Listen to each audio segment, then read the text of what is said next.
परमात्मा को पाने तथा उसका वास्तविक लाभ प्राप्त करने के लिए पवित्र बाइबल में प्रमाण है कि प्रभु ने मनुष्य को अपना ही स्वरूप बनाया।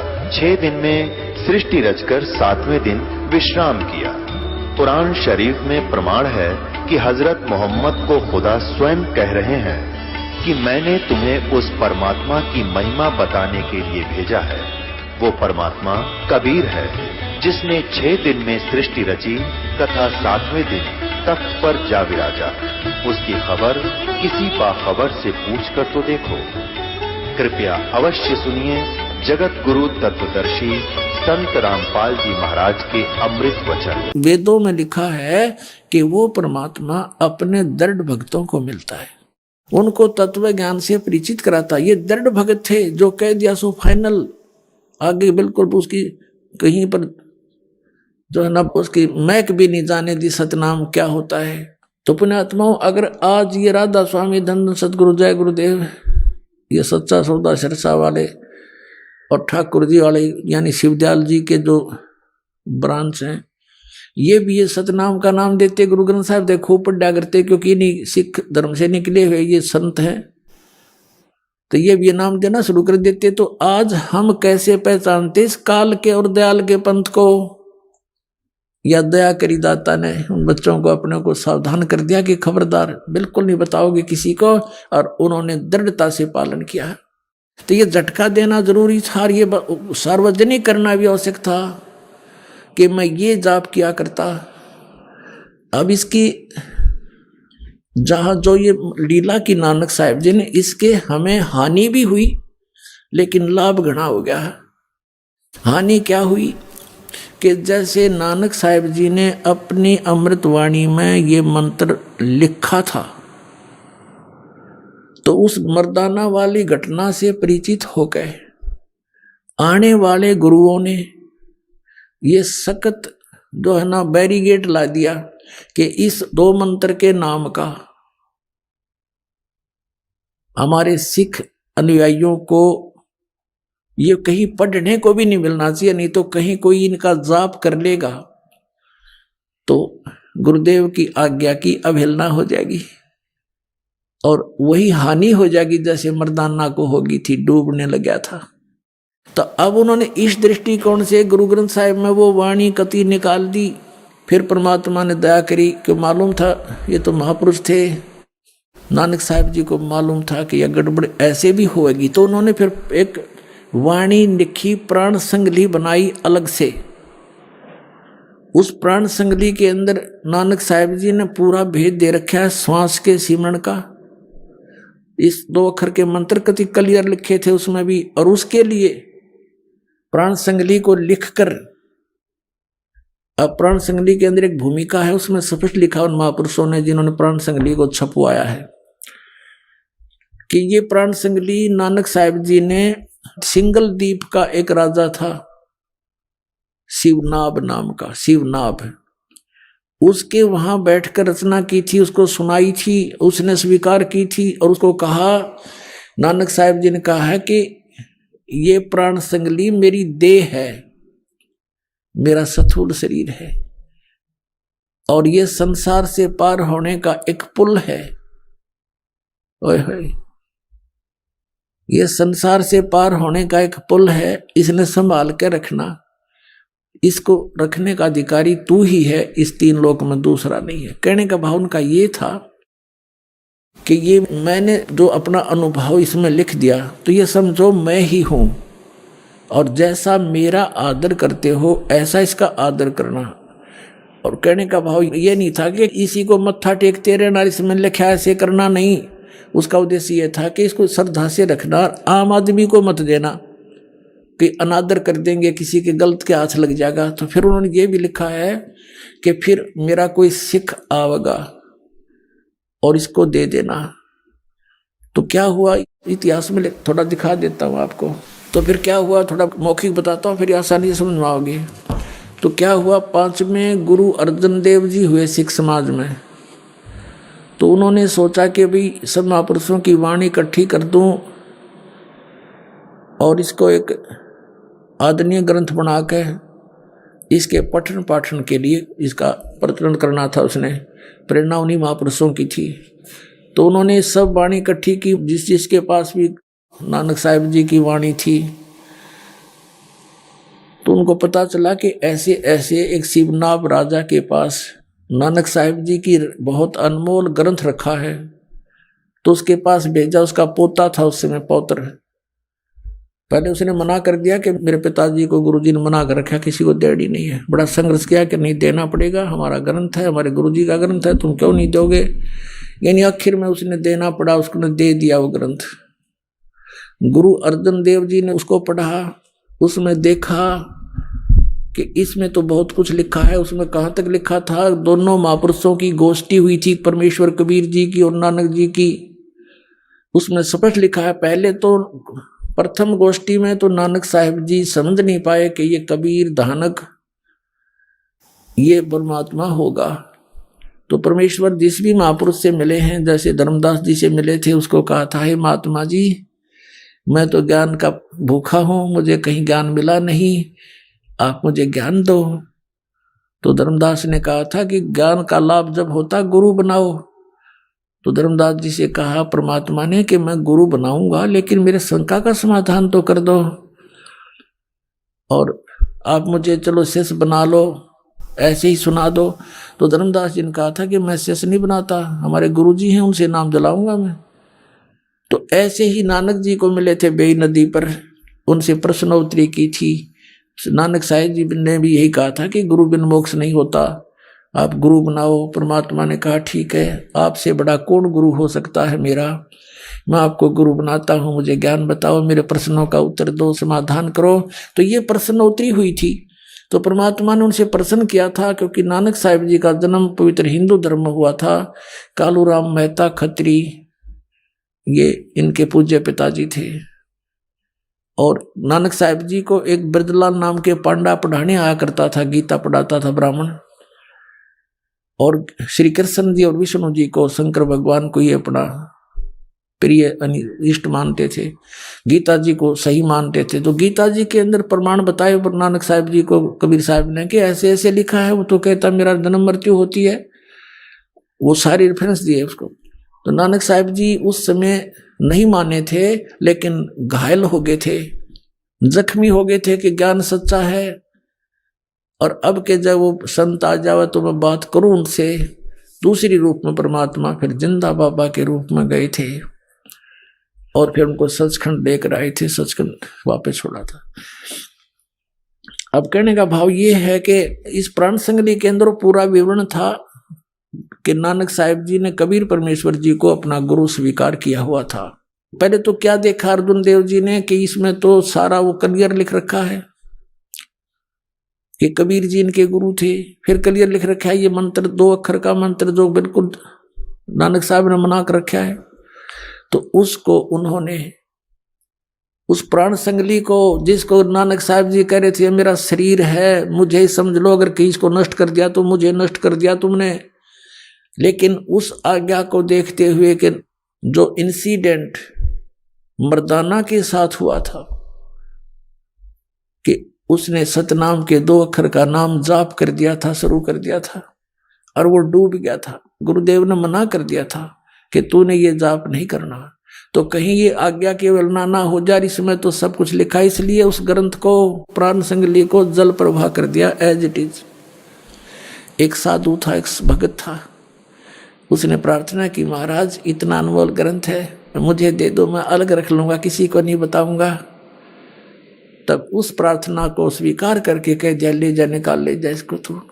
वो निकाल लिया। देख दया दाता की काल ने कहाँ तक आड़ कर दी थी, कहाँ तक बात बिगाड़ दी थी। तो फिर भी अगर प्राण संगली में ना भी मिलता तो परमात्मा कहते हैं ना, काल के कहीं ना कहीं से वो रास्ता निकाल लाते परमात्मा, काल से बचा कर सत्य ज्ञान को। क्योंकि जन्म साखी, भाई बाले वाली जन्म साखी, समुद्र की साखी में क्लियर लिख दिया कि नानक साहब जी ये जाप करा करते थे, इसने ये मिटा नहीं पाए, कहीं छुपा नहीं सके। तो आज आपको समझने के लिए सुफिशिएंट है कि कौन है वो 2 अक्षर का मंत्र और किस उद्देश्य से मना किया था नानक साहब जी ने, और फिर साथ में ये भी कहा कि ये मंत्र है जाप करने के और कोई मंत्र नहीं है, और ये पूरे गुरु से लेकर जाप करना। यानी उस समय इनको छुपाना जरूरी था। अब वर्तमान में ये दास भेज दिया उन महापुरुषों ने, परमात्मा ने भेज दिया कि अब इस नाम को दो और सबका कल्याण हो जाएगा। सभी यहाँ आ रहे हैं बार बार जन्म लेकर के।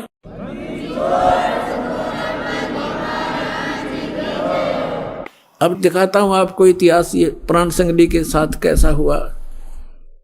ये देखिएगा श्री गुरु नानक साहिब की प्राण संगली सटीपन, प्रथम भाग श्री गुरु नानक साहिब विरचित।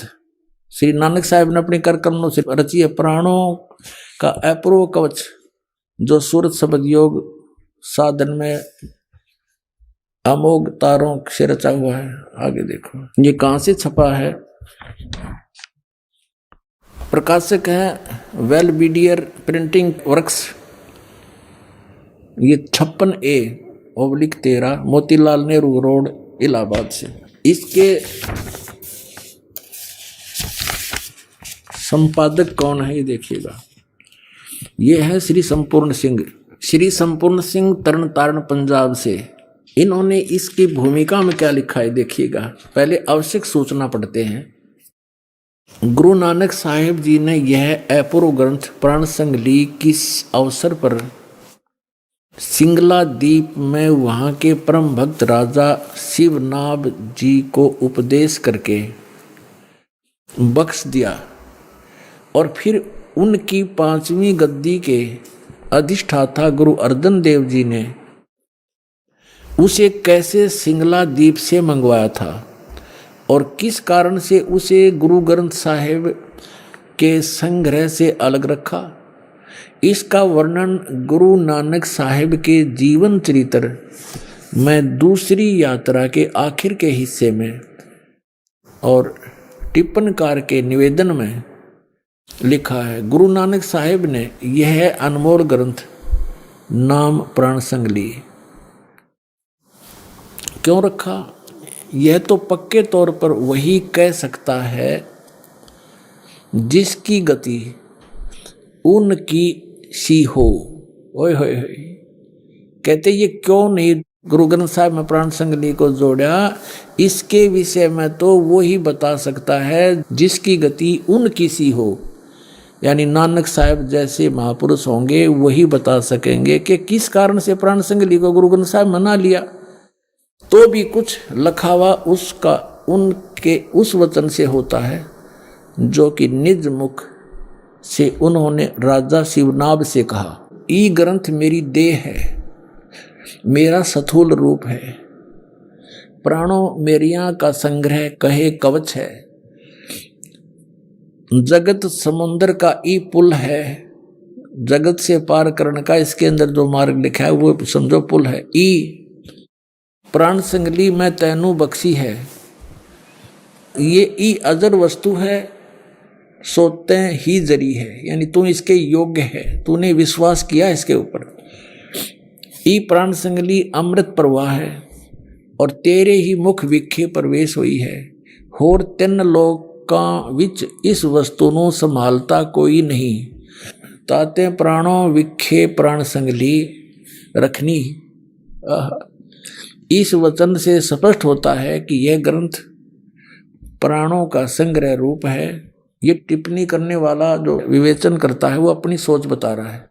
संभव है कि इसको गुरु ग्रंथ साहिब की जिल्द में शामिल न करने की वजह यही हो कि गुरु अर्जन देव जी ने समय अनुसार इसे हरेक छोटे बड़े की दृष्टि में लाना उचित न समझा।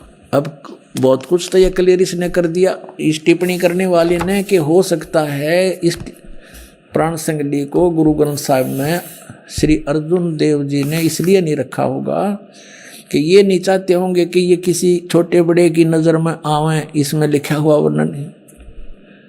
तो फिर इसमें यह भी लिखा है कि ये तो वही बता सकता है कि क्यों नहीं शामिल की गई जो उन्हीं जैसी गति का होगा, उन कैसा ही होगा। तो पुण्यात्माओं, इसका ये अभिमान ना करना, परमात्मा की दया है आपके ऊपर इस दास को इस योग्य बनाया कि इन सदग्रंथों को दास समझ रहा अच्छी तरह। इसका यही कारण था कि इसके अंदर ये 2 अक्षर का मंत्र लिखा हुआ था और बहुत अच्छी तरह इसके अंदर इसके सिमरण की विधि भी बता रखी थी। अन्य जो शेष गुरुओं ने, गद्दी नसीनों ने, यह समझा कि यदि इस प्राण संगली को as it is Guru Granth साहब में रख लिया तो सब पढ़ लेंगे, सब जान जाएंगे, जाप करा करेंगे तो गुरुदेव की आज्ञा का उल्लंघन हो जाएगा। फिर आगे दिखाते हैं निवेदन में, कमाल कर दिया। ये है निवेदन इसी की। अभी आपने आवश्यक वो पढ़ा था सूचना, अब ये है निवेदन। श्री गुरु नानक साहिब के 5वें स्थान पर श्री गुरु अर्जन देव जी हुए हैं, जिन्होंने गुरबाणी की बीड़ बांधते समय भाई पैड़ा नामी एक शिष्य को सिंगला दीप भेजकर शिवनाभ के पौत्र के पास से ये ग्रंथ मंगवाया था, जिसे किसी कारण विशेष से श्री गुरु ग्रंथ साहिब की बीड़ में रखना उचित न समझकर सर्वथा ही जल प्रवाहित कर दिया था। यानी कति सारा का सारा जल प्रवाह कर दिया था। अब देखो पुण्यात्माओं, जो कि एक परम प्रेमी साधु की अत्यंत प्रार्थना से द्रवीभूत हुए गुरु साहिब के वचन अनुसार जल से निकलवाया और जैसे का तैसा उसे ही बख्शीश कर दिया गया था, जिसका प्रसंग गुरु प्रताप सूरज प्रकाश नामक प्रमाणिक इतिहास के 3 राशिगत 32वें अंशों में लिखा है। यानी ऊपर जो लिखा है उसका प्रमाण बताया है कि इस इतिहास में लिखा है, ये गुरु प्रताप सूरज प्रकाश नामक कोई प्रमाणिक इतिहास उसमें लिखा है, ये ऊपर का हिस्सा। अपना आत्मा इसमें क्या था, वो 2 अक्षर का भेद था इसमें, और एक इसमें फिर भी थोड़ा सा हिंट रह गया एक स्थान पर, ओनली पूरी इस प्राण संगली में एक स्थान पर, और वो इन समझ में ना आई जिन्होंने इसमें रख लिया, बाकी इसमें से निकाल दिए गए क्योंकि ये पूर्ण नहीं है प्राण संगली। इसमें टिप्पणीकार ने लिखा है कि एक जगह तो इसके 80 अध्याय लिए हैं, दूसरी जगह इसके 113 अध्याय लिए गए हैं। फिर ये भी संकेत बताया गया कि इसमें 160 अध्याय थे और अब तक ये केवल 113 ही प्रकाश में है, तो बाकी कहाँ गए, तो वो नहीं लिए गए। इसमें क्या लिया गया वो थोड़ा बताता हूं, वो भी इनको समझ में ना आइयो के अक्षर है। अब ये तो आपने भाग 1 पढ़ाई, भाग 2 दिखाते हैं। ये 2 भागों में लिखी है संपूर्ण सिंह जी ने। ये भाग 2 है और इसमें ये वहीं से प्रकाशित है, ये द्वितीय भाग है उसका। इसके 103 पृष्ठ पे दिखाता हूं आपको। ये देखिए 103 पृष्ठ पे ये प्राण संगली, ये यहां से शुरू होता है। ये राग भैरव है, मेला पहला जहां हो समझो गुरु नानक देव जी के सीधे वचन है। इसमें क्या लिखा है 103 पृष्ठ पे, दूसरा भाग। इसमें लिखा है कि साध संगत मिलिया मन माना और ना मैं ना, ये ओम है स्पष्ट, ये ना मैं ना है, यो है इसके साथ लगना था, ये गलती से इसके साथ लग गया, नहीं इसका हूं समझ लिया हूं। ये है ना मैं ना ओम सोहम जाना है। यहाँ इस ना का अर्थ है नाम, तेरा के ना है, जैसे हम सिंपल भाषा में बोलते हैं, और पंजाब क्षेत्र में भी यही बोलते हैं, लगभग मिलती जुलती भाषा। तेरा की ना है, तो ये ना मैं ना, तेरा की नाम है, ना मैं ना है, ओम सोहम जाना, नामों में नाम, ओम सोहम जाना, ये 2 अक्षर का ये है। अगर ये इसके साथ ना जुड़ा होता तो इसमें भी नहीं रहता, इसको भी निकाल देते बिल्कुल। अब इसके लिए थोड़ा सा और आपको स्पष्ट करते हैं। ये देखो, ये है 150 पृष्ठ पे और इसके यहाँ क्या है ये देखो, ये ओम है ना, ओम दर, ओम दर है। तो यहाँ कोई इसको गलती नो ना समझ ले भाई हूँ लिखा हूँ, हूँ नहीं है ये, क्योंकि उसका कोई सेंटेंस नहीं बनता वैसे तो। अब इस ओम को इन्होंने टिप्पणी की है 2 नंबर पे, इस ओम को ऐसे लिखा है, इसको ओम, ओम दर है ना, ओम दर, तो इसका औ कहते, फिर पंजाबी में अगर औ कहे तो फिर यहाँ भी औ होना चाहिए था ये। तो यहाँ इसको ओम दर स्पष्ट कर दिया, ओम अलग दर अलग, ओम दर, तो ये वही ओम है। तो यहाँ फिर 103 पृष्ठ पर फिर देखो, इसमें स्पष्ट लिखा है 103 पृष्ठ पर हम फिर आगे हैं इसी पे दूसरे भाग में। यहाँ फिर देखो, साध संगत मिलिया मन माना है, और ना मैं नहा, ये एक बिंदी है 2 नहीं, ना मैं नहा ओम सोहम जाना, ना है नामों में नाम है ओम सोहम ये जाना, ये सब नामों में एक श्रोमणी नाम, ये 2 मंत्र का है। और इसे क्या बताते हैं, सगल भवनमय एक का ज्योति, सतगुर पाया सहज स्रोत, और नानक कलबिस काटता ही सहज मिले अमृत सिंचाई, कि इस 2 मंत्र के नाम ते ये कलबिस माने पाप कटते हैं। अपने आत्माओं जैसे अभी तक ये सदग्रंथ पवित्र 4 वेद, पवित्र श्रीमद् भगवत गीता, पवित्र 18 पुराण और पवित्र गुरु ग्रंथ साहिब, पवित्र बाइबल, पवित्र कुरान शरीफ, इसको बड़ी चाव से बड़ी श्रद्धा से सभी अपने धर्म के लोग पढ़ा करते थे, लेकिन समझा कोई नहीं।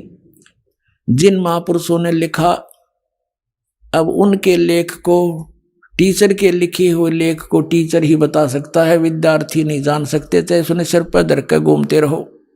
अपने आत्माओं जैसे गुरु ग्रंथ साहिब को इन महापुरुषों ने, तो 10वें गुरु जी थे, उन्होंने ये कह दिया कि भाई आगे गुरु नहीं होना चाहिए, और तुम इस गुरु ग्रंथ साहिब को ही सिरोधार्य मानो। ये महापुरुषों के लिखे हुए विचार उनकी देह है, उनका शरीर है, इसका आदर करो। तो पुण्यात्मा उन्होंने ये नहीं कहा था कि इसमें लिखे हुए के अनुसार ना करना, उन्होंने ये अवश्य कहा था कि ये सिरोधार्य हो, इसमें अनमोल वचन है। अब कोई यही तक सीमित हो जाए कि हमने तो बस गुरु ग्रंथ साहिब को मान लिया, इसको पढ़ते रहेंगे, ये हमारा गुरु है, इसके अंदर तो पुण्यात्मा वो धन दाब के वो महापुरुष जिसको आप समझ नहीं पा रहे, उसके लिए भेदी की आवश्यकता पड़ेगी।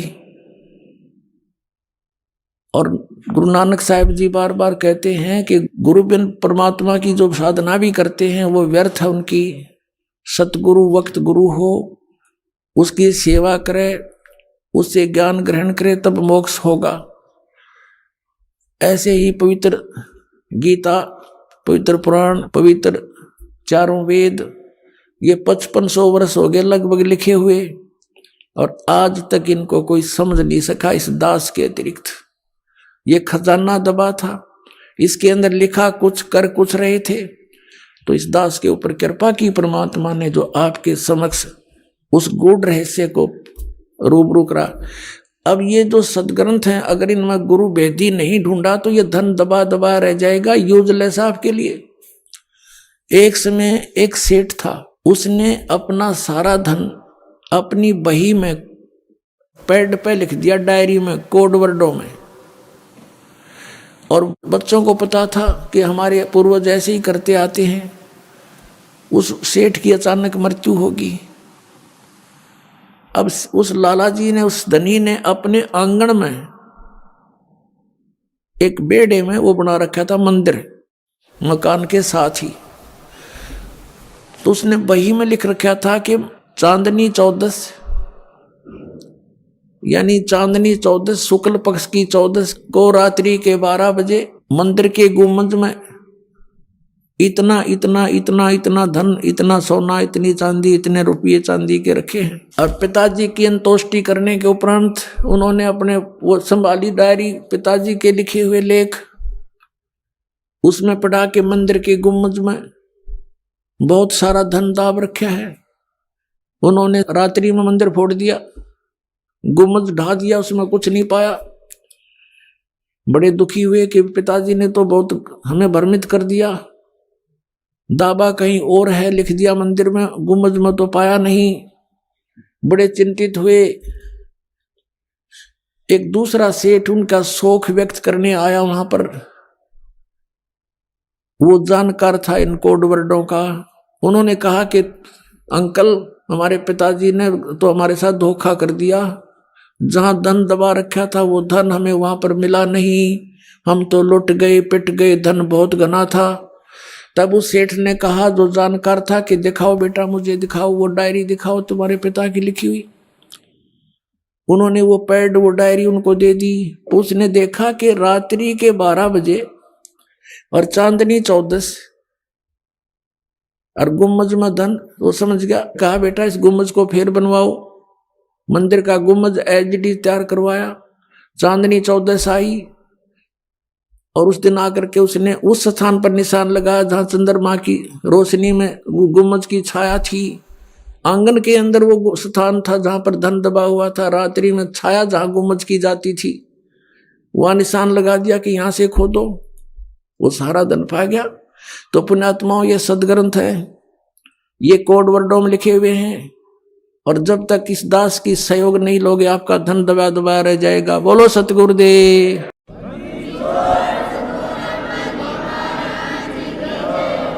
परम पिता परमात्मा पूर्ण ब्रह्म सर्व सृष्टि रचनहार कुल मालिक कबीर परमेश्वर जी की असीम कृपा से आप सभी पुण्यात्माएं सत्संग सुन रहे हैं। परमात्मा की रजा के बिना ये शुभ संदेश आप तक नहीं पहुंच सकता, क्योंकि इस काल भगवान ने जिसके लोक में हम रह रहे हैं, इसने वो सब अपने अस्त्र शस्त्र प्रयोग कर रखे हैं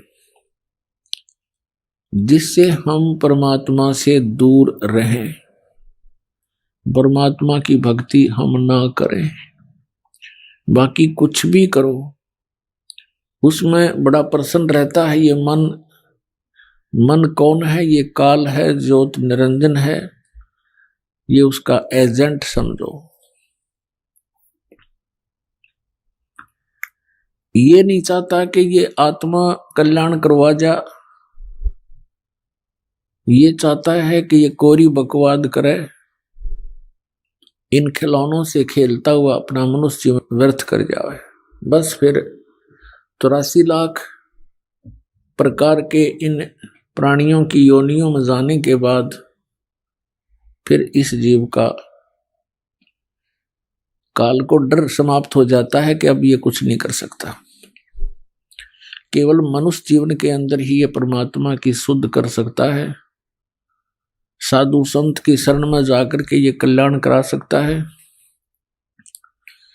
उसके लिए भी इसने व्यवस्था कर रखी है, अपने नकली दूत भेज रखे हैं, कदम कदम पर मिसगाइड करने वाले इस आत्मा को अनगिन संत बना रखे हैं, मार्गदर्शक बना रखे हैं। सन्मार्गदर्शक केवल एक ही आता है, स्वयं परमात्मा आते हैं। समय समय पर फिर वो अपने कोई हंस को अपने से परिचित करके फिर कल्याण की सेवा देते हैं। तो उस समय वो एक होता है सन्मार्ग बताने वाला, अनगिन होते हैं कुमार्ग पर लगाने वाले। तो ये भोली आत्मा भगवान को पहचान नहीं पाते, और असली और नकली संत की पहचान भी ये नहीं कर पाते। इसलिए परमेश्वर ने ये समय दिया है कलयुग का। ये वो प्राइम टाइम है, ये वो शुभ समय है कि ये प्राणी अपना कल्याण करा सकता है और सचखंड जा सकता है। इस समय के लिए परमात्मा ने बहुत इंतजार किया। सतयुग से लेकर आज तक अपनी प्यारी आत्माओं को परमात्मा की आस्था बनाए रखने के लिए उस परमात्मा ने प्रत्येक प्रयत्न किया। जैसे हम देखते हैं कि जिस प्रकार द्रौपदी का चीर बढ़ाया, वो श्री कृष्ण की भगत थी। श्री कृष्ण स्वयं विष्णु अवतार थे। अपनी ही वो महिमा करते हुए विष्णु जी की पूजा कराया करते थे। द्रौपदी विष्णु जी की पूजा करती थी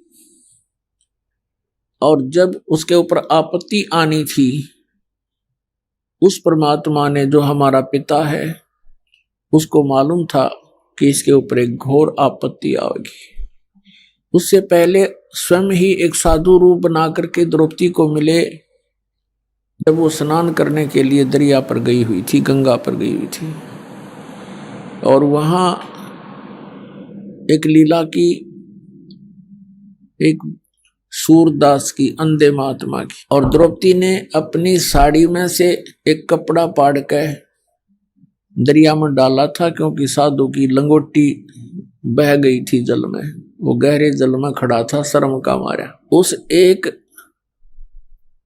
9 इंच की साड़ी के टुकड़े के बदले में उस परमात्मा ने आशीर्वाद दे दिया, बेटी तने आज मेरी इज्जत रखी है, परमात्मा तेरी इज्जत रखे, तुझे घनाए कपड़ा देवे। जिस समय दुशासन ने द्रौपदी का चीर हरण करना चाहा,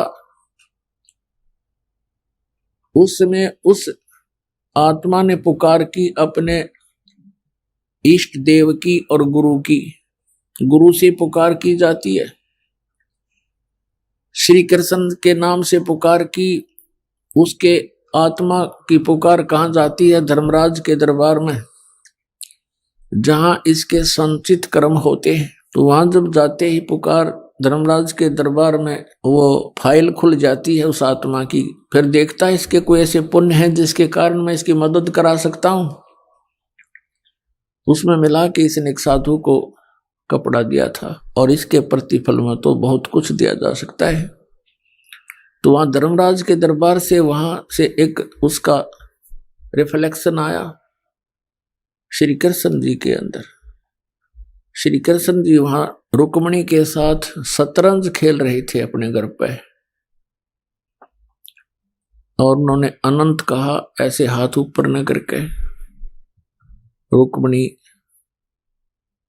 ने कहा कि आप शतरंज के अंदर ये अनंत क्यों कह रहे हो? अपने आत्माओं करय करावे साइया, मन में लहर उठा, दादू सिर जीव के आप बगल हो जा। अब वो पुजारण थी विष्णु जी की, श्री कृष्ण उसके गुरुदेव थे, और लीला मालिक ने कैसी की। तो जो द्रौपदी का चीर बढ़ा, उसके निमित्त परमात्मा पूर्ण ब्रह्म थे। श्री कृष्ण जी तो केवल वर्क डन दे सकते हैं, और वो वर्क करा दिया परमात्मा ने, पहले उसने शुभ काम करा दिया। कहने का भाव यह है कि भक्ति को जीवित रखने के लिए इस कलयुग तक परमात्मा ने ये नहीं देखा कि विष्णु का पुजारी है तो कोई बात नहीं, इसकी आस्था बनी रहे।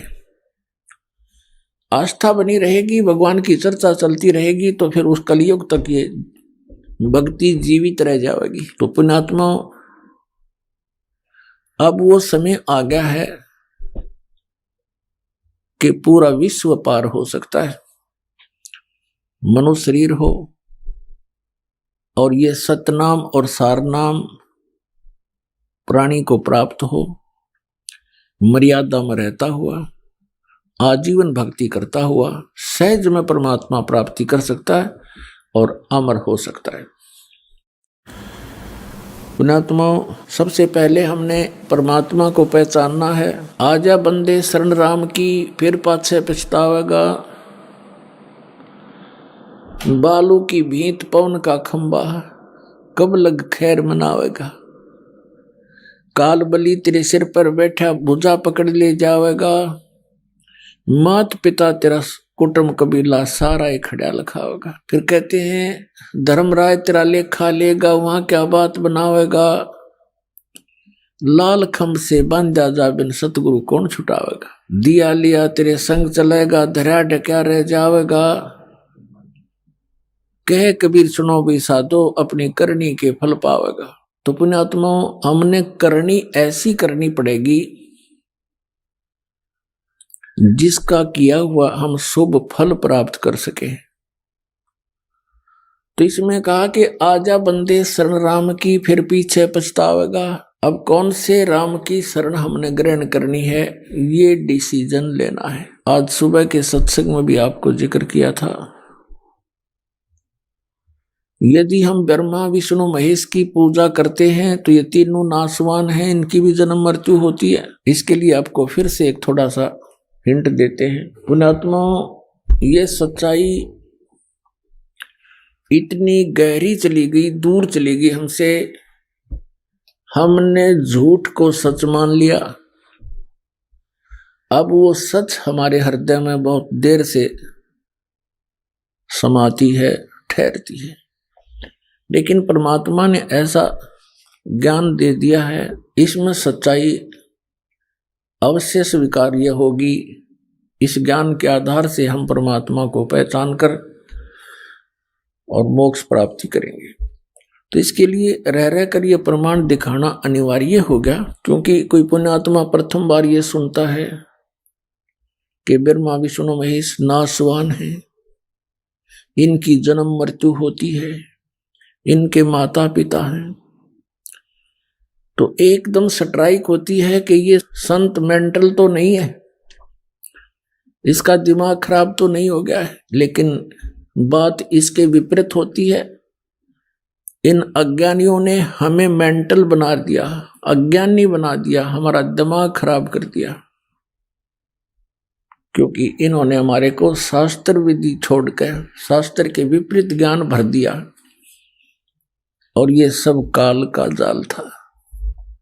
हम उन नासवान भगवानों की पूजा करके यहीं भटकते रहे, जन्मते मरते रहे, भूत प्रेत बनते रहे और कष्ट पे कष्ट उठाते रहे। आज हम आपको परमात्मा की पहचान कराते हैं। देखिएगा, श्रीमद् देवी भागवत गीता प्रेस गोरखपुर से प्रकाशित है। ये संपादक हैं हनुमान प्रसाद पोदार चिमनलाल गोस्वामी, और ये गीता प्रेस गोरखपुर से प्रकाशित है।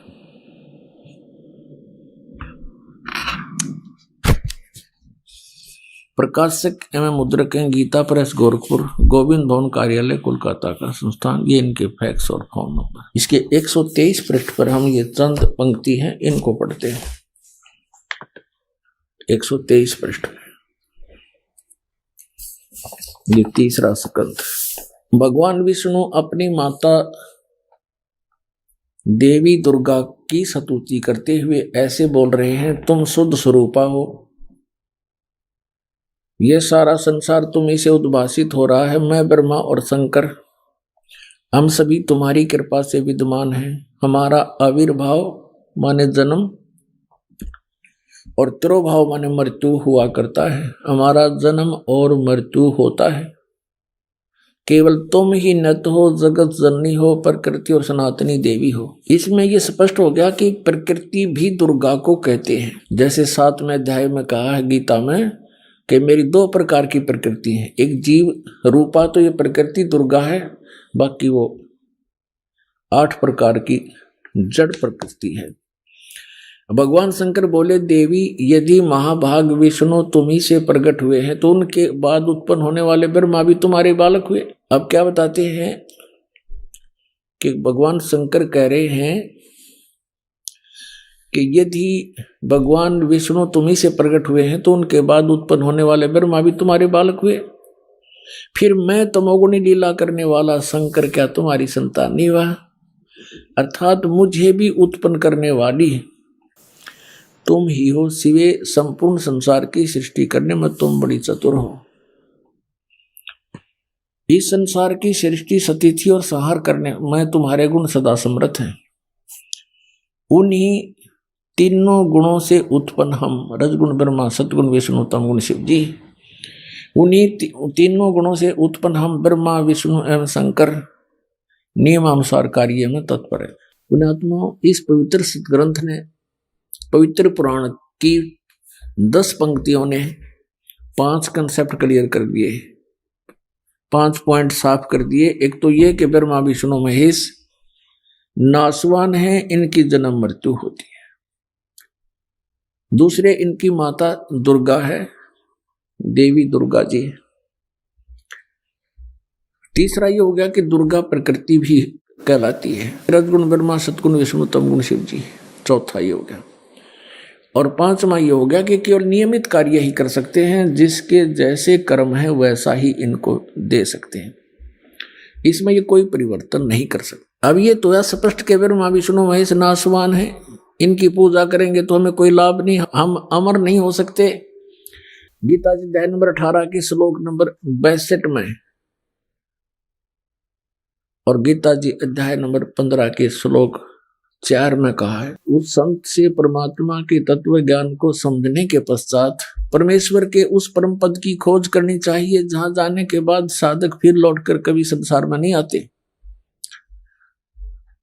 और जिस परमेश्वर ने सर्व ब्रह्मांडों की रचना की है। और गीता ज्ञानदाता कहता है कि उसी की पूजा करो। ये है 15वें अध्याय का 4थे श्लोक। 18वें अध्याय के 62वें श्लोक में कहा कि अर्जुन, तू सर्वभाव से उस परमेश्वर की शरण में जा, उसकी कृपा से तू परम शांति को और सनातन परम धाम को प्राप्त होगा। इससे सिद्ध है कि गीता ज्ञानदाता से अन्य कोई और परम शक्ति है, जिसकी साधना करने से जन्म और मरण सदा के लिए समाप्त हो जाता है। अपने विषय में गीता ज्ञानदाता कहता है 2 अध्याय के 12वें श्लोक में, 4थे अध्याय के 5वें और 9वें श्लोक में, गीता अध्याय नंबर 10 के श्लोक नंबर 2 में गीता ज्ञानदाता कहता है, मेरे और तेरे अर्जुन बहुत जन्म हो चुके, तू नहीं जानता मैं जानता। तो पुण्यात्माओं, इससे सिद्ध हो गया कि गीता ज्ञानदाता ये ब्रह्म है। 8वें अध्याय के 13वें श्लोक में कहता है, ओम इति एकाक्षरम ब्रह्म व्यवहारन माम अनुसमरण ये प्रियाति तजन देहम सयाति परमाम गतिम। मुझ ब्रह्म का केवल एक ओम मंत्र है, इसका उच्चारण करते हुए ये जो सिमरन करता हुआ शरीर त्याग कर जाता है, वो ओम से मिलने वाली जो परम गति है उसको प्राप्त हो जाता है। ओम से परम गति कौन सी प्राप्त होती है? ब्रह्मलोक प्राप्ति होती है। और ओम नाम ब्रह्म का है। इससे ऊपर 2 परमात्मा और हैं ब्रह्म से ऊपर। इस ब्रह्म को सरपुरुष भी कहते हैं, इसको सरब्रह्म भी कहते हैं, ज्योति निरंजन काल भी कहते हैं।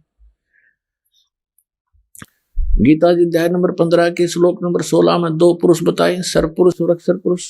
सरपुरुष तो ये ब्रह्म है, ये 21 ब्रह्मांड का स्वामी है,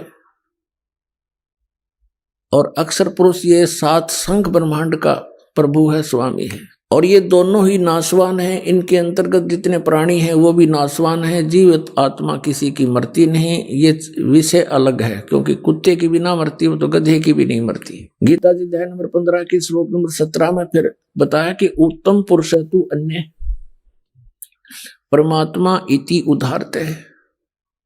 वह श्रेष्ठ परमात्मा तो प्रभु तो कोई और है, पुरुष तो कोई और है। वो 16वें श्लोक में वर्णित दोनों से अलग है, सरपुरुष और अक्षर पुरुष से भी अन्य है।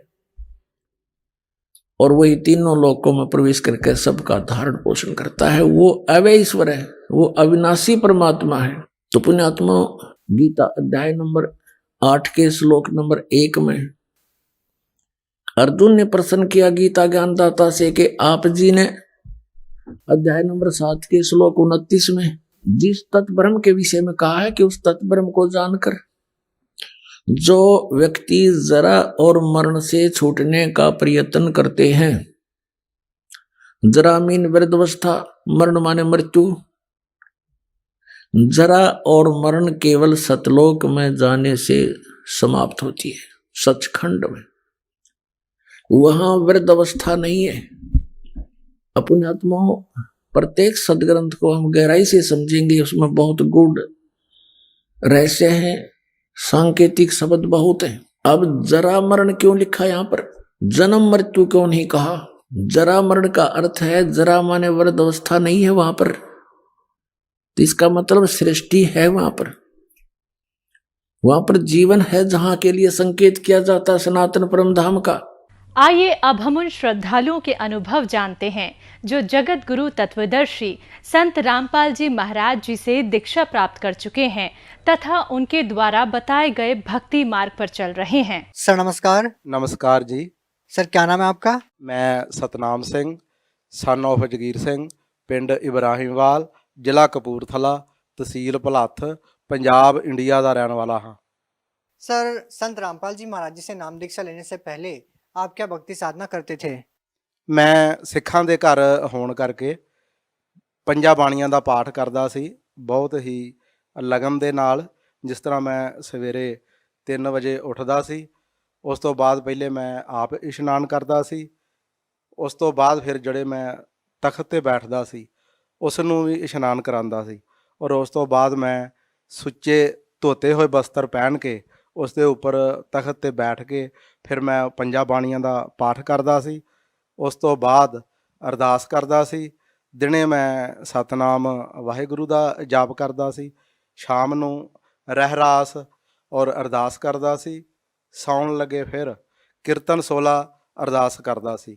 ਇਹ ਮੇਰਾ ਕਈ ਸਾਲਾਂ ਦਾ ਨਿਤਨੇਮ ਸੀ ਜੋ ਮੈਂ ਕਰਦਾ ਸੀ, ਤੇ ਮੇਰੇ ਖਿਆਲ ਬਣਿਆ ਕਿ ਮੈਂ ਸਿੱਖ ਹੋਣ ਦੇ ਕਰਕੇ ਕਿ ਸਾਡਾ ਗੁਰੂ ਗ੍ਰੰਥ ਸਾਹਿਬ ਜੋ ਨੇ ਉਹ ਸਾਡੇ ਗੁਰੂ ਨੇ, ਤੇ ਗੁਰੂ ਗ੍ਰੰਥ ਸਾਹਿਬ ਨੂੰ ਵੀ ਪੜ੍ਹਨਾ ਚਾਹੀਦਾ।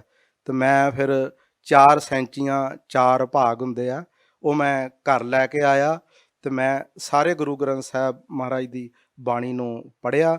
ਤੇ ਉੱਥੋਂ ਮੈਨੂੰ ਇਹ ਪਤਾ ਲੱਗਿਆ ਕਿ ਕੋਈ ਸਾਧੂ ਸੰਤ ਗੁਰੂ ਬਣਾਉਣਾ ਚਾਹੀਦਾ ਹੈ। ਤੇ ਫਿਰ ਮੈਂ ਇੱਕ ਗੁਰੂ ਬਣਾਇਆ ਜੋ ਨੰਗਲੀ ਸਾਹਿਬ ਡੇਰਾ ਹੈ ਯੂਪੀ ਦੇ ਵਿੱਚ, ਜਿਨ੍ਹਾਂ ਤੋਂ ਸ਼੍ਰੀ ਅਨੰਦਪੁਰ ਧਾਮ ਡੇਰੇ ਵੀ ਨਿਕਲੇ ਹੋਏ ਨੇ। ਉਹ ਨੰਗਲੀ ਧਾਮ ਤੋਂ ਹੀ ਇੱਕ ਗੁਰੂ ਸਨ ਜੋ ਬਟਾਲੇ 'ਚ ਰਹਿ ਰਹੇ ਸਨ, ਉਹਨਾਂ ਦਾ ਨਾਮ ਸੀ ਸ਼ਬਦ ਜੋਗਾਨੰਦ ਮਹਾਰਾਜ ਜੀ। ਉਹਨਾਂ ਤੋਂ ਮੈਂ ਨਾਮ ਪ੍ਰਾਪਤ ਕੀਤਾ ਤੇ ਉਹ ਨਾਮ ਸੀ ਸੋਹੰਗ ਸ਼ਬਦ। ਤੇ ਉਸ ਦੇ ਜਪਣ ਦੀ ਵਿਧੀ ਇਸ ਤਰ੍ਹਾਂ ਸੀ ਕਿ ਸੋ ਸ਼ਬਦ ਜਿਹੜਾ ਹੈ ਉਹ ਅੰਦਰ ਲੈਣਾ ਔਰ ਹੰਗ ਸ਼ਬਦ ਜਿਹੜਾ ਉਹ ਬਾਹਰ ਨਿਕਾਲਣਾ, ਉਹਦੀ ਇਹ ਵਿਧੀ ਸੀ। ਉਹ ਸ਼ਬਦ ਫਿਰ ਮੈਂ ਬਹੁਤ ਹੀ ਲਗਨ ਦੇ ਨਾਲ ਜਾਪ ਕਰਦਾ ਹੁੰਦਾ ਸੀ, ਉੱਠਦੇ ਬੈਠਦੇ ਸੌਂਦੇ। ਫਿਰ ਮੈਂ ਇੱਕ ਵਾਰ ਜਦੋਂ ਇੱਕ ਪੁਸਤਕ ਪੜ੍ਹੀ ਕਬੀਰ ਸਾਹਿਬ ਮਹਾਰਾਜ ਦੀ, ਤੇ ਉਹਦੇ ਵਿੱਚ ਉਹ ਪੁਸਤਕ ਦੇ ਵਿੱਚ ਬਾਣੀ ਸੀ ਕਰ ਨੈਣੋ ਦੀਦਾਰ ਮਹਿਲ ਮੇ ਪਿਆਰਾ ਸਾ। ਉਹਦੇ ਵਿੱਚ ਇਹ ਦੱਸਿਆ ਸੀ ਕਿ 7 ਲੋਕ ਜਾਣਦੇ ਸ਼ਬਦ ਕਿਹੜੇ ਨੇ। ਤੇ ਉਹ ਫਿਰ ਜਿਹੜੇ ਮੇਰੇ ਗੁਰੂ ਜੀ ਸਨ ਉਹ ਮਹੀਨੇ ਵਿੱਚ ਇੱਕ ਵਾਰ ਮੇਰੇ ਘਰ ਆਉਂਦੇ ਸਨ, ਸਤਸੰਗ ਕਰਦੇ ਸਨ ਗੁਰਦੁਆਰੇ। ਤੇ ਮੇਰੇ ਘਰ ਉਹ ਜਦੋਂ ਆਏ ਤੇ ਮੈਂ ਉਹਨਾਂ ਨੂੰ ਕਿਹਾ ਜੀ ਮੈਂ ਇਸ ਤਰ੍ਹਾਂ ਕਬੀਰ ਸਾਹਿਬ ਦੀ ਬਾਣੀ ਪੜ੍ਹੀ ਆ, ਕਰ ਨੈਣੋ ਦੀਦਾਰ ਮਹਿਲ ਮੇ ਪਿਆਰਾ ਹੈ, ਤੇ ਉਹਦੇ ਵਿੱਚ ਇਹ ਸ਼ਬਦ ਨੇ ਕਿ 7 ਲੋਕ ਕਿਸ ਤਰ੍ਹਾਂ ਜਾਇਆ ਜਾ ਸਕਦਾ, ਤੇ ਇਹ 7 ਲੋਕ ਦੇ ਸ਼ਬਦ ਮੈਂ ਪੜ੍ਹੇ ਆ। ਤੇ ਉਹਨਾਂ ਨੂੰ ਜਦੋਂ ਮੈਂ ਇਹ ਕੁਐਸਚਨ ਕੀਤੇ ਤੇ ਉਹਨਾਂ ਨੇ ਅੱਖਾਂ ਥੱਲੇ ਨੂੰ ਕਰ ਲਈਆਂ ਤੇ ਮੈਨੂੰ ਕੁਝ ਨਹੀਂ ਦੱਸਿਆ। ਤੇ ਮੈਂ ਫਿਰ ਗੁਰੂ ਹੋਣ ਕਰਕੇ ਮੈਂ ਉਹਨਾਂ ਨੂੰ ਅੱਗੋਂ ਕੁਛ ਨਹੀਂ ਬੋਲਿਆ। ਫਿਰ ਉਹ ਮੇਰੇ ਘਰ ਰਾਤ ਰਹੇ ਔਰ ਚਲੇ ਗਏ। ਫਿਰ ਉਹ ਮਹੀਨੇ ਬਾਅਦ ਆਏ ਤੇ ਫਿਰ ਮੈਂ ਉਹਨਾਂ ਨੂੰ ਉਹੀ ਕਿਹਾ ਜੀ ਮੈਨੂੰ ਉਹੀ ਰਸਤਾ ਦੱਸੋ ਜੋ ਕਬੀਰ ਸਾਹਿਬ ਮਹਾਰਾਜ ਨੇ ਦੱਸਿਆ ਹੈਗਾ ਇਹ 7 ਲੋਕ ਜਾਣਦਾ। ਤੇ ਉਹਨਾਂ ਨੇ ਫਿਰ ਥੱਲੇ ਨੂੰ ਧਿਆਨ ਕਰ ਲਿਆ ਤੇ ਉਹ ਫਿਰ ਮੇਰੇ ਕੋਲ ਰਾਤ ਰਹਿ ਕੇ ਚਲੇ ਗਏ। ਔਰ ਮੈਂ ਫਿਰ ਪਰਮਾਤਮਾ ਨੂੰ ਸਾਖਸ਼ਾਤ ਕਰਕੇ ਅਰਦਾਸ ਕੀਤੀ, ਬੇਨਤੀ ਕੀਤੀ ਕਿ ਪਰਮਾਤਮਾ ਇਹ ਰਸਤੇ ਬਾਰੇ ਹੁਣ ਮੈਨੂੰ ਤੁਸੀਂ ਦੱਸੋ ਜੇ ਤੁਸੀਂ ਇਹ ਦੱਸਿਆ। ਤੇ ਉਹ ਫਿਰ ਪਰਮਾਤਮਾ ਨੇ ਮੈਨੂੰ ਇਸ ਚੀਜ਼ ਦੀ ਆਵਾਜ਼ ਦਿੱਤੀ ਆਤਮਾ ਦੇ ਵਿੱਚ ਕਿ ਨੈੱਟ 'ਤੇ ਇਸ ਚੀਜ਼ ਦੀ ਖੋਜ ਕਰੋ। ਫਿਰ ਮੈਂ ਨੈੱਟ 'ਤੇ ਇਹ ਚੀਜ਼ ਦੀ ਖੋਜ ਕਰਨੀ ਸ਼ੁਰੂ ਕੀਤੀ। ਤੇ ਧਾਰਮਿਕ ਲਿਟਰੇਚਰ ਤਾਂ ਮੈਂ ਪਹਿਲਾਂ ਹੀ ਬਹੁਤ ਜ਼ਿਆਦਾ ਪੜ੍ਹਿਆ ਹੋਇਆ ਸੀ, ਸਤਸੰਗ ਵੀ ਮੈਂ ਬਹੁਤ ਜ਼ਿਆਦਾ ਮਹਾਂਪੁਰਖਾਂ ਦੇ ਸੁਣੇ ਹੋਏ ਸਨ। ਤੋ ਫਿਰ ਮੈਂ ਨੈੱਟ 'ਤੇ ਜਦੋਂ ਸਤਸੰਗ ਸੁਣੇ ਬਹੁਤ ਜ਼ਿਆਦਾ ਮਹਾਂਪੁਰਖਾਂ ਦੇ, ਤੇ ਇੱਕ ਦਿਨ ਜਦੋਂ ਕਿਰਪਾ ਹੋਈ ਤੇ ਮੈਂ ਨੈੱਟ ਚਾਲੂ ਕੀਤਾ ਤੇ ਸੰਤ ਰਾਮਪਾਲ ਜੀ ਮਹਾਰਾਜ ਜਿਹੜੇ ਸੀ ਉਹ ਸਤਸੰਗ ਕਰ ਰਹੇ ਸਨ। ਤੇ ਉਹ ਇਹ ਦੱਸ ਰਹੇ ਸਨ ਕਿ ਕਿਹੜੇ ਸੰਤ ਕਿਹੜੇ ਕਿਹੜੇ ਨਾਮ ਦੇ ਰਹੇ ਨੇ, ਰਾਧਾ स्वामी वाले संत ਕਿਹੜੇ ਨਾਮ ਦੇ ਰਹੇ ਨੇ, बापू आसाराम ਕਿਹੜੇ ਨਾਮ ਦੇ ਰਹੇ। सर जब आप सिख धर्म के अनुसार सभी पूजाएं कर रहे थे तो सर हम आपसे जानना चाहते हैं कि आप संत रामपाल जी महाराज जी की शरण में कैसे आए और आपकी जो परमात्मा पाने की चाह थी सतलोक जाने की जो आपकी इच्छा थी या सतलोक के बारे में जो जानकारी आपको चाहिए थी, वो आपको जानकारी कैसे मिली? ਹਾਂ, ਉਹ ਫਿਰ ਮੈਂ ਜਦੋਂ ਨੈੱਟ ਤੇ ਸੰਤ ਰਾਮਪਾਲ ਜੀ ਮਹਾਰਾਜ ਦਾ ਸਤਸੰਗ ਸੁਣਿਆ ਤੇ ਮੈਨੂੰ ਪਤਾ ਲੱਗ ਗਿਆ ਕਿ ਮੈਂ ਉਹ ਪਹਿਲੇ ਵੀ ਪੁਸਤਕ ਪੜ੍ਹੀ ਸੀ ਕਬੀਰ ਸਾਹਿਬ ਦੀ। ਉਹ ਫਿਰ ਮੈਂ ਜਦੋਂ ਸਤਸੰਗ ਸੁਣਿਆ ਤਾਂ ਗੁਰੂ ਜੀ ਇਹ ਦੱਸ ਰਹੇ ਸਨ ਕਿ ਰਾਧਾ ਸੁਆਮੀ ਵਾਲੇ ਕਿਹੜਾ ਨਾਮ ਦੇ ਰਹੇ ਨੇ, ਸੰਧਾਸੋਂ ਜੀ ਕਿਹੜਾ ਨਾਮ ਦੇ ਰਹੇ ਨੇ, ਬਾਪੂ ਆਸਾ ਰਾਮ ਜੀ ਕਿਹੜਾ ਨਾਮ ਦੇ ਰਹੇ ਨੇ। ਹਾਂ, ਤਾਂ ਉਹ ਸੰਤ ਰਾਮਪਾਲ ਜੀ ਮਹਾਰਾਜ ਸਤਸੰਗ ਕਰ ਰਹੇ ਸਨ ਤੇ ਉਹਦੇ 'ਚ ਉਹ ਦੱਸ ਰਹੇ ਸਨ ਕਿ ਇਹ ਜੋ ਨਾਮ ਜਾਪ ਕੀਤਾ ਗੁਰੂ ਨਾਨਕ ਦੇਵ ਜੀ ਮਹਾਰਾਜ ਨੇ, ਕਬੀਰ ਸਾਹਿਬ ਨੇ, ਔਰ ਵੀ ਬਹੁਤ ਜ਼ਿਆਦਾ ਜੋ ਭਗਤ ਹੋਏ ਆ, ਤੇ ਉਹੀ ਨਾਮ ਬਾਰੇ ਮੈਂ ਪੜ੍ਹਿਆ ਸੀ ਕਬੀਰ ਸਾਹਿਬ ਦੀ ਬਾਣੀ ਦੇ ਵਿੱਚੋਂ। ਤੇ ਜਦੋਂ ਮੈਂ ਉਹ ਸੁਣਿਆ ਤੇ ਮੇਰੇ ਆਤਮਾ ਨੇ ਸਵੀਕਾਰ ਕਰ ਲਿਆ ਕਿ ਇਹੀ ਗੁਰੂ ਜੋ ਹੈ ਸੰਤ ਰਾਮਪਾਲ ਜੀ ਪੂਰਨ ਗੁਰੂ ਨੇ। ਤਾਂ ਫਿਰ ਮੈਂ ਉਹ ਫੋਨ ਨੈੱਟ ਤੋਂ ਲੈ ਕੇ ਤੇ ਮੈਂ ਫੋਨ ਕੀਤਾ ਤੇ ਮੈਂ ਪੁੱਛਿਆ ਵੀ ਮੈਂ ਇਹ ਨਾਮ ਲੈਣਾ ਚਾਹੁੰਦਾ ਸੰਤ ਰਾਮਪਾਲ ਜੀ ਮਹਾਰਾਜ ਜੀਆਂ ਤੋਂ। ਤਾਂ ਮੈਂ ਫਿਰ ਬਰਵਾਲੇ ਪਹੁੰਚ ਗਿਆ ਸੰਤ ਰਾਮਪਾਲ ਜੀਆਂ ਦੇ ਆਸ਼ਰਮ, ਤੇ ਉੱਥੇ ਜਾ ਕੇ ਮੈਂ ਫਿਰ 24/9/2011 ਨੂੰ ਪ੍ਰਥਮ ਨਾਮ ਪ੍ਰਾਪਤ ਕੀਤਾ। सर, आपने बताया कि आपने संत रामपाल जी महाराज जी के सत्संग सुने और आपने उनसे नाम दीक्षा ली और आप सतलोक के बारे में जानना चाहते थे और आप ये भी जानना चाहते थे कि सतलोक कैसे जाया जा सकता है। तो क्या संत रामपाल जी महाराज जी से नाम दीक्षा लेने के बाद क्या आपकी जो तलाश थी वो पूरी हुई? ਹਾਂ, ਬਿਲਕੁਲ ਮੇਰੀ ਖੋਜ ਜੋ ਸੀ ਪਰਮਾਤਮਾ ਨੂੰ ਮਿਲਣ ਦੀ, ਉਹ 100% ਜਿਹੜੀ ਸੀ ਉਹ ਮੇਰੀ ਪੂਰੀ ਹੋ ਗਈ। ਜੋ ਸ਼ਬਦ ਮੈਨੂੰ ਪ੍ਰਾਪਤ ਹੋਏ ਉਹ ਗੁਰੂ ਨਾਨਕ ਦੇਵ ਜੀ ਮਹਾਰਾਜ ਨੇ ਵੀ ਜਾਪ ਕੀਤੇ ਸੀ, ਕਬੀਰ ਸਾਹਿਬ ਨੇ ਵੀ ਉਹਨਾਂ ਬਾਰੇ ਜ਼ਿਕਰ ਕੀਤਾ ਸੀ, ਹੋਰ ਵੀ ਜਿਹੜੇ ਸੁਪਰੀਮ ਭਗਤ ਹੋਏ ਨੇ ਫਸਟ ਕਲਾਸ ਦੇ, ਉਹਨਾਂ ਨੇ ਵੀ ਉਹ ਜਾਪ ਕੀਤਾ ਸੀ। ਮੈਨੂੰ ਫਿਰ ਉਹ ਮੰਤਰ ਪ੍ਰਾਪਤ ਹੋਇਆ ਜੋ ਕਿ ਗ੍ਰੰਥਾਂ ਦੇ ਵਿੱਚ ਦੱਸਿਆ ਗਿਆ ਸੀ, ਗ੍ਰੰਥਾਂ ਦੇ ਜੋ ਵਿੱਚ ਪ੍ਰਮਾਣ ਸਨ, ਉਹ ਮੈਨੂੰ ਫਿਰ ਮੰਤਰ ਜਿਹੜਾ ਸੀ ਉਹ ਪ੍ਰਾਪਤ ਹੋਇਆ। ਤੇ ਉਸ ਤੋਂ ਬਾਅਦ ਫਿਰ ਮੈਂ ਦੂਸਰਾ ਮੰਤਰ ਜਿਹੜਾ ਸੀ ਸਤਨਾਮ ਸ਼ਬਦ ਸੀ, ਉਹ ਵੀ ਮੈਨੂੰ ਪ੍ਰਾਪਤ ਹੋਇਆ। ਤੇ ਸਤਨਾਮ ਸ਼ਬਦ ਦੇ ਨਾਲ ਮੈਨੂੰ ਬਹੁਤ ਜ਼ਿਆਦਾ ਲਾਭ ਹੋਏ। ਜਿਸ ਤਰ੍ਹਾਂ ਮੈਨੂੰ ਮੇਰਾ ਆਪਰੇਸ਼ਨ ਹੋਇਆ ਸੀ, ਘਰ ਦੀ ਦਾ ਵੀ ਆਪਰੇਸ਼ਨ ਹੋਇਆ ਸੀ। ਘਰ ਦੀ ਦੇ ਪਿੱਤੇ ਦੇ ਵਿੱਚ ਪੱਥਰੀ ਸੀ ਔਰ ਅਸੀਂ ਹੌਸਪੀਟਲ ਗਏ ਹੋਏ ਸੀ ਤੇ ਉਹਨਾਂ ਦਾ ਆਪਰੇਸ਼ਨ ਹੋਇਆ ਤੇ ਮੈਂ ਹੌਸਪੀਟਲ ਵਿੱਚ ਹੀ ਸੀ ਅਜੇ। ਤੇ ਮੇਰੇ ਵੀ ਪੇਟ 'ਚ ਬਹੁਤ ਗੈਸ ਬਣਨ ਲੱਗ ਪਈ ਤੇ ਮੈਂ ਡਾਕਟਰ ਸਾਹਿਬ ਨੂੰ ਮਿਲਿਆ ਤੇ ਵੀ ਮੇਰੇ ਗੈਸ ਬਹੁਤ ਬਣ ਰਹੀ ਹੈ ਪੇਟ ਵਿੱਚ। ਉਹਨਾਂ ਨੇ ਮੇਰਾ ਅਲਟਰਾਸਾਊਂਡ ਕੀਤਾ ਤੇ ਉਹਨਾਂ ਨੇ ਬੋਲਿਆ ਵੀ ਆਪਦੇ ਪਿੱਤੇ ਦੇ ਵਿੱਚ ਪੱਥਰੀ ਹੈ, ਇਹ ਆਪਰੇਸ਼ਨ ਕਰਾਉਣਾ ਪਏਗਾ। ਤੇ ਮੈਨੂੰ ਵੀ ਫਿਰ ਉਹ ਆਪਰੇਸ਼ਨ ਕਰਾਉਣਾ ਪਿਆ। ਪਿੱਤਾ ਜੋ ਸੀ ਉਹ ਡਾਕਟਰ ਸਾਹਿਬ ਨੇ ਨਿਕਾਲ ਦਿੱਤਾ। ਉਸ ਤੋਂ ਬਾਅਦ ਫਿਰ ਮੈਡੀਸਨ ਮੈਂ ਯੂਜ ਕਰਦਾ ਹੁੰਦਾ ਸੀ, ਜਿੱਦਾਂ ਸਵੇਰੇ ਮੈਂ ਗੈਸ ਦੀ ਗੋਲੀ ਲੈਂਦਾ ਹੁੰਦਾ ਸੀ। ਉਸ ਤੋਂ ਬਾਅਦ ਫਿਰ ਜਦੋਂ ਰੋਟੀ ਮੈਂ ਖਾਂਦਾ ਸੀ ਤੇ ਪਾਚਨ ਸ਼ਕਤੀ ਮੇਰੀ ਖਰਾਬ ਹੋ ਗਈ ਸੀ ਤੇ ਮੈਂ ਫਿਰ ਦਵਾਈ ਯੂਜ ਕਰਦਾ ਸੀ। ਉਹ ਫਿਰ ਮੈਂ ਇੱਕ ਵਾਰ ਬਰਵਾਲਾ ਆਸ਼ਰਮ ਸੰਤ ਰਾਮਪਾਲ ਜੀਆਂ ਦੇ ਆਸ਼ਰਮ ਗਿਆ ਹੋਇਆ ਸੀ ਤੇ ਮੈਂ ਗੁਰੂ ਜੀਆਂ ਨੂੰ ਬੇਨਤੀ ਕੀਤੀ, ਸੰਤ ਰਾਮਪਾਲ ਜੀਆਂ ਨੂੰ, ਕਿ ਮਹਾਰਾਜ ਜੀ ਮੇਰੇ ਪੇਟ 'ਚ ਗੈਸ ਬਹੁਤ ਬਣਦੀ ਹੈ ਤੇ ਕਿਰਪਾ ਕਰੋ ਕਿ ਮੇਰੀ ਇਹ ਜਿਹੜੀ ਦਵਾਈ ਹੈ ਇਹ ਛਡਵਾ ਦਿਓ। ਤੇ ਫਿਰ ਪ੍ਰਮਾਤਮਾ ਸੰਤ ਰਾਮਪਾਲ ਜੀ ਮਹਾਰਾਜ ਜੀਆਂ ਨੇ ਬੋਲਿਆ ਕਿ ਠੀਕ ਹੈ, ਪਰਮਾਤਮਾ ਕਿਰਪਾ ਕਰ ਦੇਗਾ। ਤੇ ਹੁਣ ਮੈਂ ਕੋਈ ਵੀ ਮੈਡੀਸਨ ਜਿਹੜੀ ਹੈ ਉਹ ਯੂਜ ਨਹੀਂ ਕਰ ਰਿਹਾ, ਪਰਮਾਤਮਾ ਦੀ ਬਹੁਤ ਕਿਰਪਾ ਹੈ। ਤੇ ਹਾਂਜੀ, ਤੇ ਉਸ ਤੋਂ ਬਾਅਦ ਮੈਨੂੰ ਹੋਰ ਵੀ ਬਹੁਤ ਜ਼ਿਆਦਾ ਲਾਭ ਹੋਏ। ਹਾਂ, ਇਹ ਜਦੋਂ ਮੈਂ ਸੰਤ ਰਾਮਪਾਲ ਜੀਆਂ ਤੋਂ ਨਾਮ ਉਪਦੇਸ਼ ਨਹੀਂ ਸੀ ਲਿਆ, ਉਦੋਂ ਮੇਰੇ ਇਹ ਜੋੜ ਵਿੱਚ ਨੁਕਸ ਸੀ ਅੰਗੂਠੇ ਦੇ ਤੇ ਜੋੜ ਮੇਰਾ ਦਰਦ ਕਰਦਾ ਰਹਿੰਦਾ ਸੀ। ਮੈਡੀਸਨ ਵੀ ਮੈਂ ਯੂਜ ਕੀਤੀ, ਫਿਰ ਵੀ ਕੋਈ ਫਰਕ ਨਹੀਂ ਪਿਆ। ਤੇ ਮੈਂ ਸੰਤ ਰਾਮਪਾਲ ਜੀ ਮਹਾਰਾਜ ਦੇ ਆਸ਼ਰਮ ਗਿਆ ਹੋਇਆ ਸੀ ਤੇ ਮੈਂ ਸੰਤ ਰਾਮਪਾਲ ਜੀ ਗੁਰੂ ਜੀਆਂ ਨੂੰ ਬੇਨਤੀ ਕੀਤੀ ਕਿ ਗੁਰੂ ਜੀ ਮੇਰਾ ਇਹ ਜੋੜ ਦਰਦ ਕਰ ਰਿਹਾ ਅੰਗੂਠੇ ਦਾ। ਤੇ ਉਹਨਾਂ ਨੇ ਹਿੰਦੀ ਵਿੱਚ ਬੋਲਿਆ ਕਿ ਦਿਖਾਓ ਕੌਣ ਸਾ ਅੰਗੂਠਾ ਹੈ ਆਪਕਾ। ਤੇ मैंने उन्होंने अगे ये कर दिया, उन्होंने ऐसे 2 उंगल लगाया, वो दर्द उसी वक्त ठीक हो गया। ਹੁਣ 6 ਸਾਲ ਹੋ ਗਏ ਨੇ ਇਸ ਦੀ, ਮੈਨੂੰ ਉਹ ਕਦੇ ਵੀ ਦਰਦ ਨਹੀਂ ਹੋਈ। ਫਿਰ ਜਦੋਂ ਮੈਂ ਪਹਿਲੇ ਨਾਮ ਨਹੀਂ ਸੀ ਲਿਆ ਹੋਇਆ ਸੰਤ ਰਾਮਪਾਲ ਜੀ ਮਹਾਰਾਜ ਤੋਂ, ਉਦੋਂ ਮੈਨੂੰ ਸੱਪ ਬਹੁਤ ਦਿਖਾਈ ਦਿੰਦੇ ਹੁੰਦੇ ਸਨ। ਮੈਂ ਕੋਈ ਐਸੀ ਜਗ੍ਹਾ ਨਹੀਂ ਸੀ ਛੱਡੀ ਕਿ ਜਿੱਥੇ ਮੈਂ ਉਸ ਵਾਸਤੇ ਨਾ ਗਿਆ ਹੋਵਾਂ, ਪਰ ਉਹ ਕਿਸੇ ਕੋਲੋਂ ਵੀ ਉਹ ਠੀਕ ਨਹੀਂ ਹੋਇਆ। ਫਿਰ ਮੈਂ ਸੰਤ ਰਾਮਪਾਲ ਜੀ ਨੂੰ ਬੇਨਤੀ ਕੀਤੀ, ਗੁਰੂ ਜੀ ਮੈਨੂੰ ਇਸ ਤਰ੍ਹਾਂ ਸੱਪ ਬਹੁਤ ਦਿਖਾਈ ਦਿੰਦੇ ਆ। ਉਹਨਾਂ ਨੇ ਕਿਹਾ ਵੀ ਪ੍ਰਮਾਤਮਾ ਕਿਰਪਾ ਕਰੇਗਾ।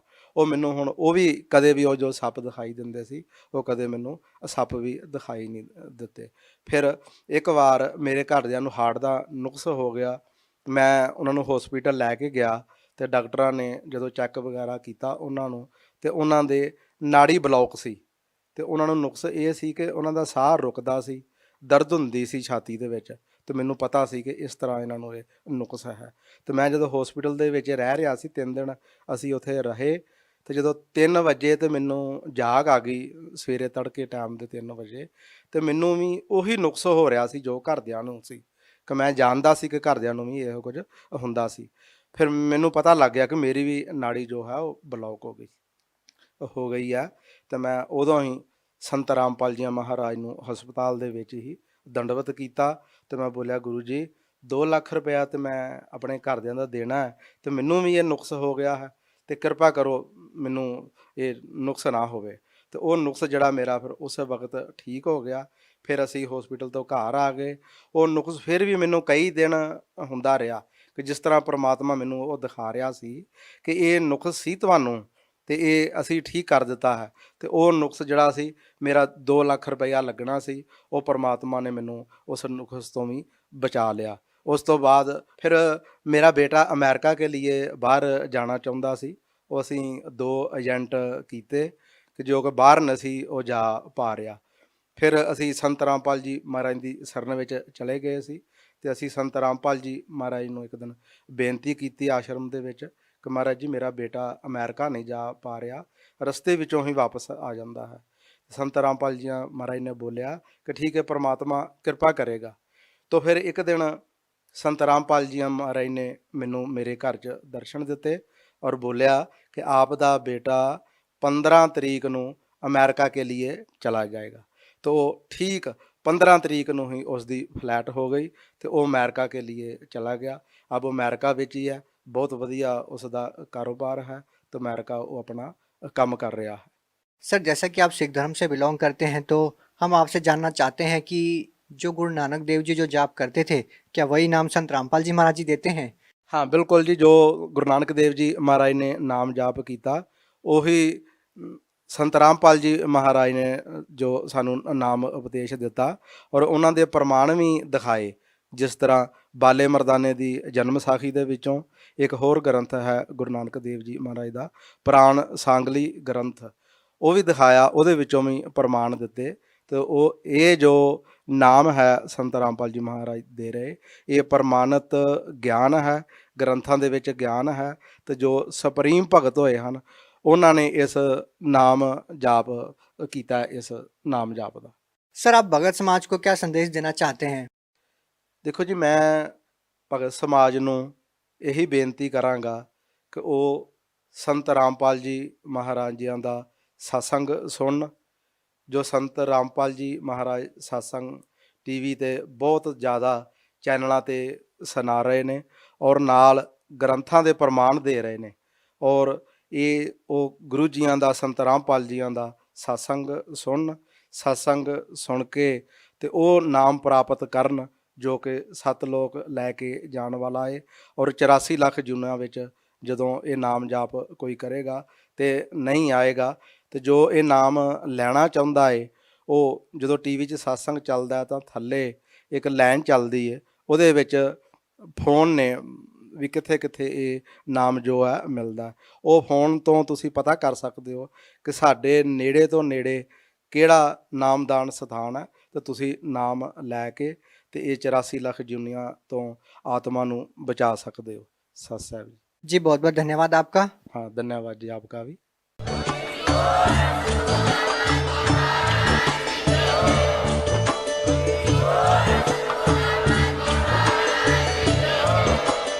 आप सुन रहे थे जगत गुरु तत्वदर्शी संत रामपाल जी महाराज जी के मंगल प्रवचन। अधिक जानकारी के लिए विजिट कीजिए हमारी वेबसाइट www.jagatgururampalji.org। संत रामपाल जी महाराज जी के शुभ आशीर्वाद से पूरे विश्व भर में 500 से भी ज्यादा नाम दीक्षा केंद्र हैं, जिन पर संत रामपाल जी महाराज जी द्वारा ऑनलाइन निशुल्क नाम दीक्षा दी जा रही है। अपने नजदीकी नाम दीक्षा केंद्र का पता करने के लिए संपर्क करें 8222 880541।